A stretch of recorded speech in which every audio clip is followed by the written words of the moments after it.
Hello.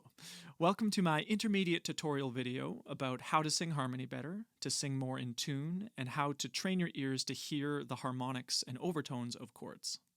This video will provide some helpful harmonizing tips, some information about the physics of sound, tuning systems, and harmonics, and will provide plenty of listening examples to help develop your ears and introduce you to the wonderful world of microtuning. Because this is an intermediate tutorial, there is a small prerequisite of experience required to take the most away from this, and that's going to be the ability to match pitch. So if I sing ha, you can hear what that note is and you're able to recognize it and create that note and sing it back to me. And the other is having a small bit of knowledge about the theory behind chords. So we're going to be working with very simple chords today, so even just knowing 1, 3, 5, and flat 7. That's it.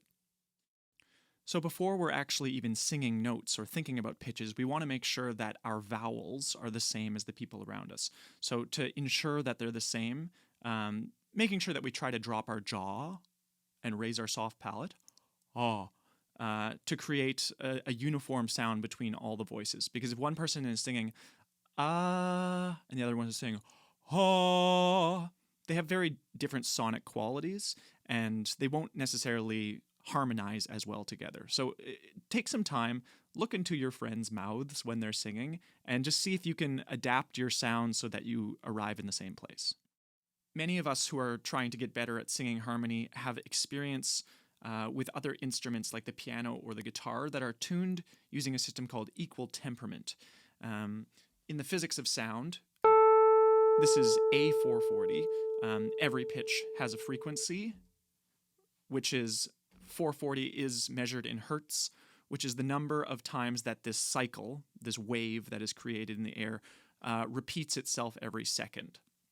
So A440, when we jump up an octave, this is A880, which is twice the frequency, and then another octave up is A1760.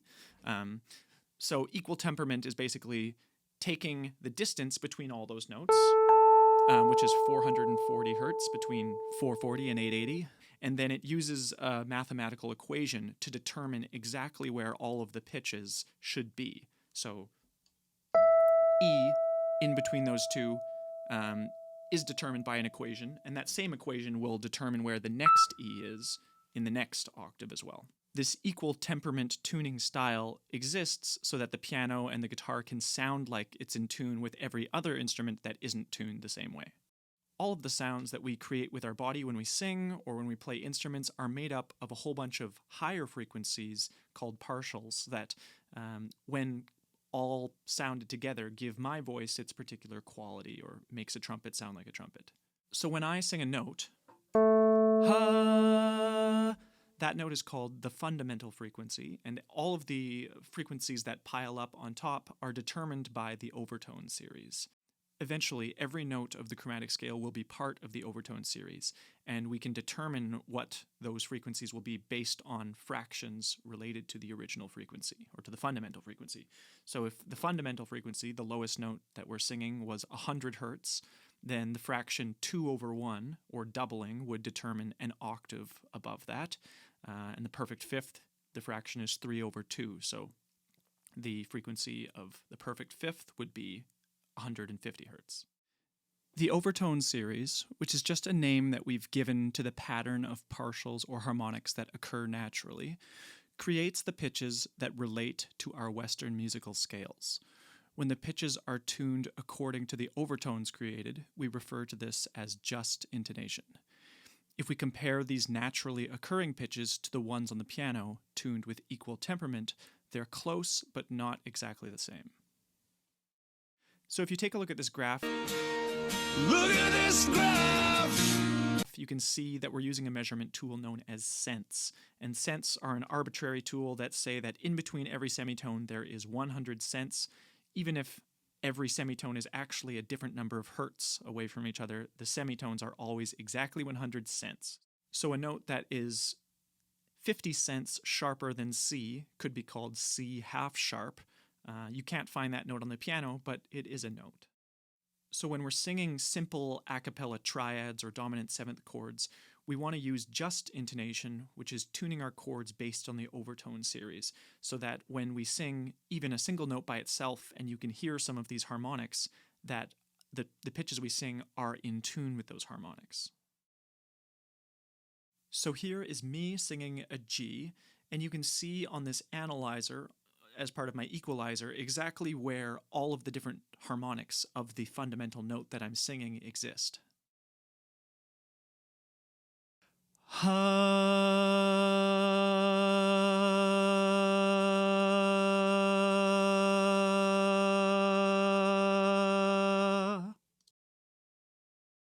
I'll play the same audio file again, but this time I'll boost the frequencies of the harmonics.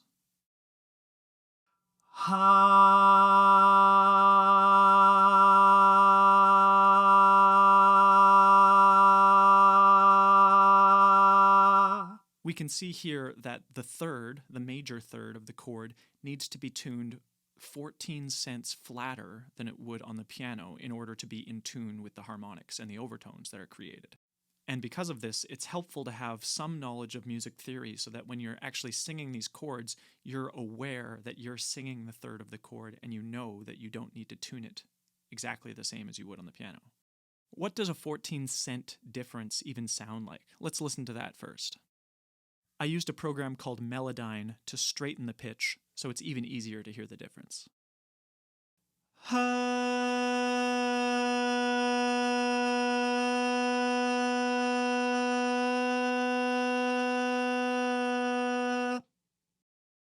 It's a pretty small difference in pitch, but you should be able to hear it.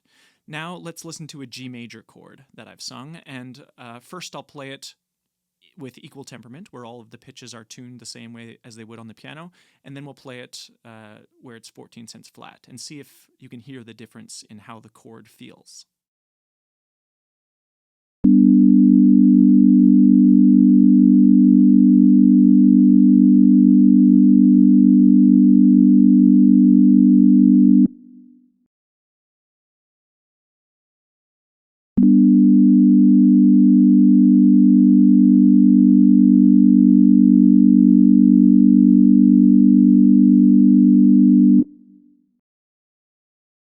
Did it sound any different, or does it sound basically the same to you?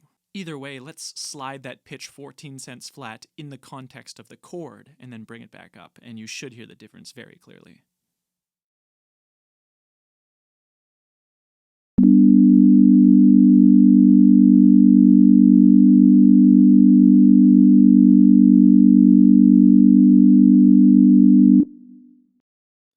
The fifth of the chord needs to be tuned 2 cents sharper than it would on the piano. And 2 cents is such a small, like 2/100ths of a semitone is so small that your ears can barely tell the difference, and it's almost impossible to actually do that accurately. So basically, you can almost just aim for where the fifth is supposed to be on the piano and use your ears to tune it exactly where it feels right.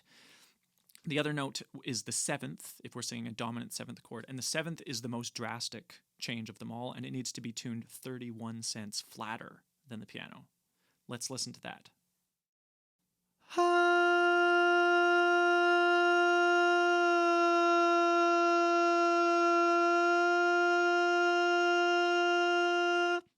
In a practical setting, we rely on our ears in order to tune our chords correctly. As we get better at tuning these chords, these overtones become more prominent, and it makes us sound like a better or more professional sounding group.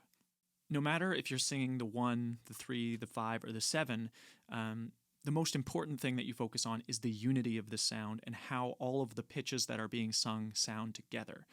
The overtones that are being created will be more prominent if all of the notes are in tune and the vowels match, as well as your vibratos are roughly the same as well. If everyone in your group understands this concept and the way that chords are supposed to feel, when the chord isn't perfect, then kind of everyone understands that exactly what needs to happen in order to fix it. If you only have one person who really understands this, then they're going to be like the band leader who's saying like, oh, you're singing flat, sing that note a little bit sharper, blah, blah, blah. And it's a lot more advantageous when everyone understands this. Another important thing to practice is singing in unison with other people. When two people sing perfectly at the same frequency together, the sounds lock into each other and you'll hear more overtones, they'll increase in volume, etc. But when one person is even 1 or 2 cents sharper or flatter, you start to hear what's called beats in the sound. Beats occur when two frequencies are slightly out of phase with each other, and the loud and the quiet parts of the wave happen at irregular times. I'm going to play two of the exact same audio file at the same time, and then I'll raise the pitch of one of them by 2 cents, and you'll hear the beats occurring. If you hear beats when you're singing, it means you're very, very close to being in tune, but just not quite perfect.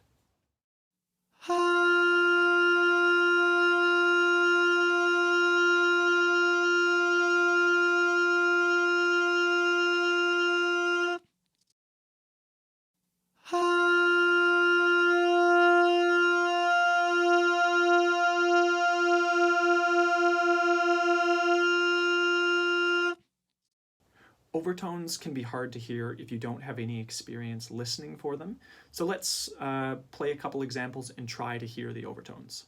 Remember, the pitches that we're trying to hear as overtones are not the fundamental frequencies, which are the pitches that we're singing. So we're trying to hear pitches that are way up higher that it doesn't really sound like we're singing, but exist. It sounds kind of like whoa, whoa, whoa, whoa, whoa, but really high up. The blue line is showing the pitch starting out of tune and then sliding into tune, and you can hear the overtones much more clearly once it's in tune. In the second and third example, the B and the F are tuned using equal temperament and then slide into just intonation tuning. In the fourth example, all of the parts are tuned using just intonation. Listen for the additional chord tone that appears in the overtones.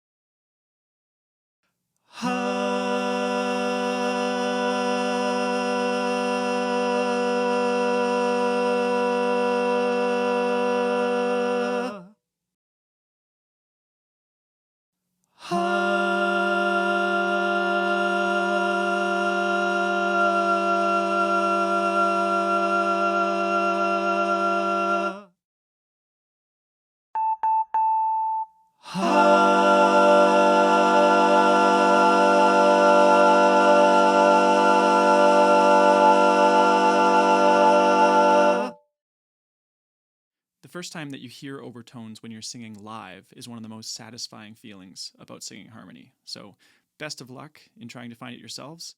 Keep practicing as duets, trios, and take turns listening as well, not even singing and just trying to hear other people making those chords so that everyone in your group understands how to tune chords correctly.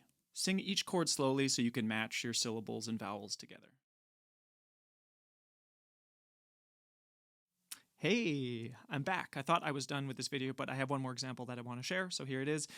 Just intonation sounds really great when it's on simple chords, like I've mentioned, 1, 3, 5, flat 7. Those kinds of chords are going to sound great because the overtones of the lowest fundamental note are the notes that we're actually singing in the chords, so we're tuning to those notes and it sounds lovely.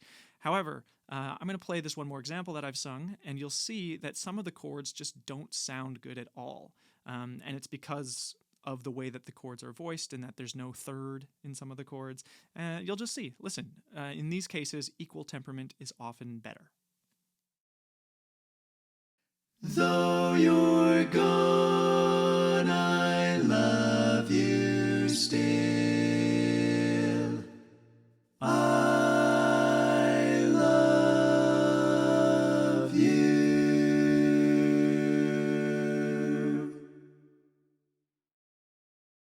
Let's take the chord C9 sus4. The 7th sounds way too flat to feel good. If we think of this chord as being more like a B-flat major triad over a C root, we'll get a more desirable sound by tuning the triad on top with just intonation. In this example, I'm treating the C like the 9 or the 2 of the chord and tuning it 4 cents sharper just as an experiment, although functionally it doesn't make sense to call this a B-flat add 9 chord because of the context that it's in. If you're trying to figure out the best way to tune a strange chord, it's usually best to look for major triads, perfect fourths, and perfect fifths within the chord, and trying to get those to lock in.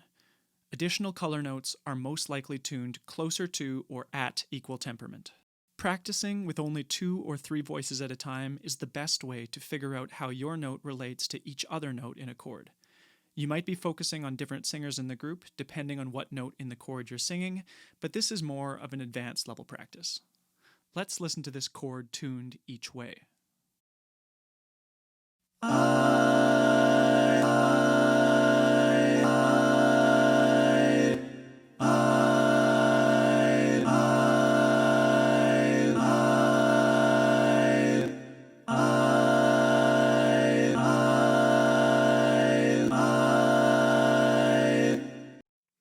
So I guess that's about everything that I want to say right now. Just intonation, it's a fun thing to practice. It'll make you a better singer and make you sound better on certain types of chords, assuming there's no other instruments playing to make you sound out of tune. But if you're singing with only vocalists, you'll sound really great. I hope you learned something, and if you didn't, I don't really know why you watched this video this long. That's very silly on your part. But thank you, because your view probably gained me like 1/1000th of a cent in ad revenue. So I appreciate you very much. Have a great day.